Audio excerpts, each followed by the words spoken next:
ইটা সরান তরুণ সংঘের পরিচালনায় ৬ দলীয় প্রিমিয়ার লিগ শুভ উদ্বোধন হয়ে গেল ইটা সরান স্কুল ময়দানে।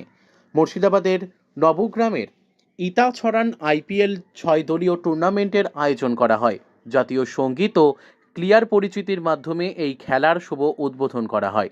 উপস্থিত ছিলেন নবগ্রাম থানার ভারপ্রাপ্ত আইসি সৌরভ সেন, বিশিষ্ট সমাজসেবী কামাল হোসেন সহ এইটা সরান তরুণ সংঘের সদস্য ও বিশিষ্ট ব্যক্তিবর্গ এবং এলাকার জনসাধারণ। শুভ উদ্বোধন ম্যাচ খেলেন অংশগ্রহণকারী দুই দল আহমেদ ব্রাদার্স এবং আবির আয়হান। আজকে আমাদের গ্রামের যে ফিল্ড, স্কুল ফিল্ড, এটিতে চিরকালই আমরা খেলাধুলা শুরু করেছি। গ্রামে খেলাধুলার আভাস প্রথম থেকেই রয়েছে। তাই আমাদের তৃতীয় সিজন এটা আইপিএলের দুবার হয়েছে। এবার প্রথম খুব বড় মাপের আয়োজন হয়েছে, অনেক স্পন্সররা এগিয়ে এসছেন এবং আমাদের যে ক্রিকেট কমিটি আছে, ক্রিকেট সদস্য আছে, তাদের অক্লান্ত পরিশ্রমে আজকে আমরা আইপিএল সিজন 3 শুরু করেছি। আজকে স্যার শুভ উদ্বোধন, কারা কারা উপস্থিত আছেন?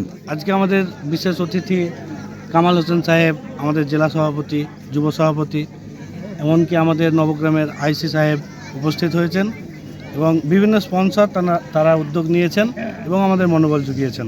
6টায় টিম আছে, 6টা টিমের খেলা, এতে প্রাইজ মানি, আরও বিভিন্ন আকর্ষণীয় পুরস্কার এবং দর্শকদের মনোরঞ্জনের বিশেষ উপস্থিতি আমরা এখানে দেখতে পাচ্ছি। আপনার নাম? শরীফুল ইসলাম। আপনি কোন দায়িত্বে আছেন? আমি কমিটির দায়িত্বে আছি, খেলা পরিচালনা কমিটির দায়িত্বে। ইটা সরান তরুণ সংঘের পরিচালনা। ইটা সরান তরুণ সংঘের পরিচালনায়।